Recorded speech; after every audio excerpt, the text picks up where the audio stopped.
I would cut all payments to illegals, for one. Any social services, welfare, or any of that, I believe they should all be sent home. I have nothing against legal immigrants that want to come in. As a matter of fact, there's a lot of them that I work with that are good, hard-working people. My issue is with the process. So they're a big drain. The other thing that I would like to see is the revenue that is now not being collected because of the illegal drug trafficking come into the system. There's, just in Washington State alone, there's a $1 billion crop just in the state of Washington. That doesn't count what's being imported from Mexico, Canada, and some of the other states. There's a lot of tax revenue right there that we're not getting. If we got that into the system, we wouldn't have the deficit. We would just be able to manage the spending that we have.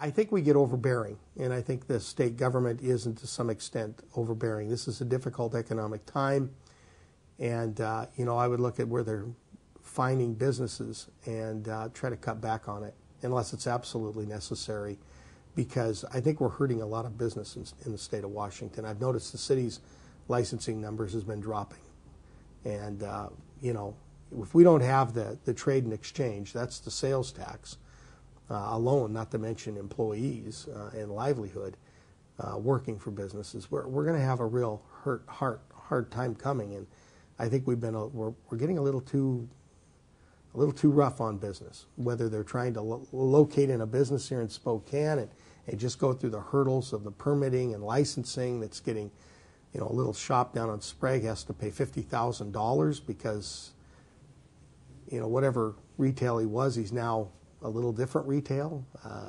That's hard to choke down. So as far as cuts go, are you seeing maybe, are you talking like reducing ecology's budget or LNI's budget, or? Yeah, I think that right now ecology is a little overbearing, and if you've heard me at the council, I think they're more political than they are realistic. One of the first places I'd look for cuts is in middle management. I worked for the state for 13 years, and one of the things that tended to happen is as we would hire people, it seems that we would often hire middle management people instead of direct service people. And if we moved some of those people to direct services or cut out some of the middle management people, that would be the first step I would look at as far as cuts. Do you think that could make $3 billion? Is there $3 billion of middle management? Probably not. I think that the other thing that we have to do is explain to voters the devastation that would happen if we don't come up with some other revenue sources. And I would look at revenue sources such as looking at some of the tax breaks that we've given to different organizations and determining if some of those tax breaks can be stopped.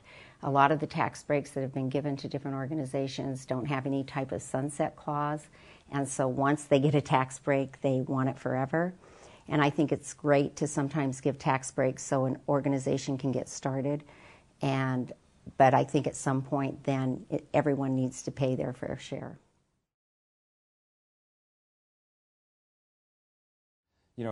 After 2 tough budget cycles, I think the easy cuts have already been made. And the way I look at it is I would prioritize. And I'd say, okay, education's the paramount duty of the state. That's and for our community, and that's I see as a business person, as a father, as a community leader, that education is, we've got to protect education. So I would prioritize, and I'd say we can't touch education. And I think the other thing is that things like health care for children, some of those social safety net programs that are essential, that we've got to have our hands off those. So I think we have to look other places for cuts other than those. And I think more than cuts is that we need to look for efficiencies. We need to look for how to make government smarter. And the information technology is one of those examples. Any other more specific examples you could give? I think that one of the areas that's grown fastest within the state are the Washington Management Services, and I think that's an area that's already gotten a lot of attention and something that we can look at further. Those are the middle managers within state government.